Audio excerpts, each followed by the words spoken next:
nom du Père, du Fils et du Saint-Esprit, un seul Dieu, Amen. Chers téléspectateurs, aujourd'hui, j'aimerais aborder le thème de l'euthanasie sous prétexte de compassion. Euthanasie est un mot d'origine grecque qui signifie « mort heureuse ». Ce mot désigne l'intervention médicale qui a pour but d'interrompre la vie de patients souffrant de maladies complexes ou de malades souffrant cruellement et pour qui aucun traitement n'a été trouvé.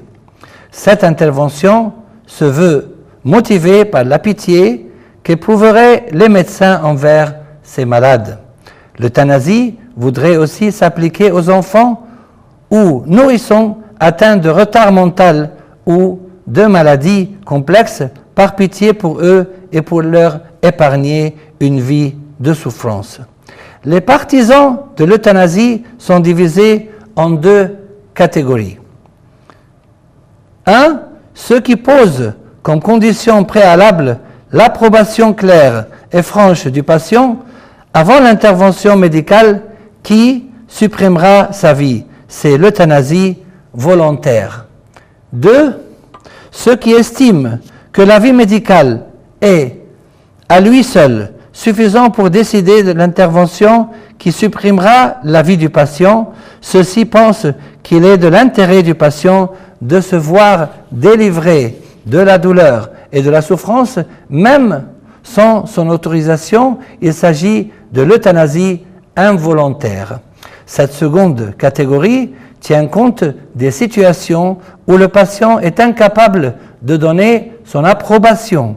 Elle présuppose que si son état le permettait, le patient aurait accepté l'euthanasie. Les partisans de l'euthanasie basent leur argumentation sur 3 considérations. 1. Le désir du patient. Certaines personnes considèrent que le désir du patient d'en finir avec la douleur justifie l'intervention médicale qui réalisera ce désir. Ils se basent sur l'idée que seul le patient a le droit de choisir la mort. Ils rejettent l'euthanasie lorsque le patient ne l'approuve pas. Ils n'admettent donc que l'euthanasie volontaire. 2. La dignité de la vie humaine. Certaines personnes prônent l'euthanasie dans le but de préserver la dignité de la vie humaine. Par conséquent, ils acceptent l'idée d'une intervention qui supprimerait cette vie lorsqu'elle atteint un état incompatible avec la dignité humaine.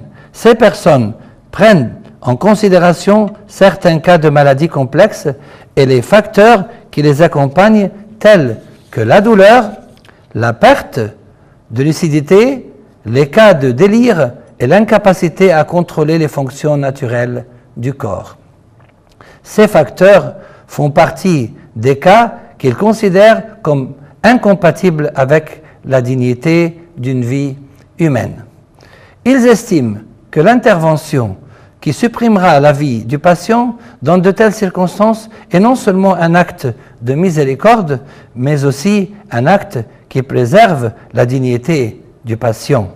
Il est évident que ceux qui prônent cette intervention ne visent pas tous les cas de maladies répondant à ces critères, mais uniquement les maladies complexes telles que le sida ou autres maladies qui se prolongent sans espoir de trouver de remède et où le malade désire en finir avec la douleur.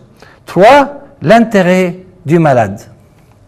Certains pensent que puisque l'euthanasie va dans l'intérêt du patient, elle n'est pas un acte répréhensible, même si l'état du malade ne lui permet pas de donner son accord pour un tel acte.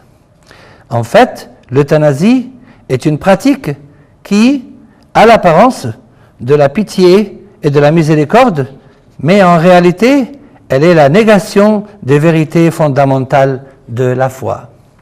Par conséquent, l'euthanasie est rejetée du point de vue religieux et tout chrétien doté d'une conscience vive doit résister au projet de loi dans certaines sociétés occidentales visant à instaurer l'euthanasie. Je vous retrouve très bientôt pour la seconde et dernière partie du thème de l'euthanasie sous prétexte de compassion, et gloire à Dieu éternellement et pour les siècles des siècles.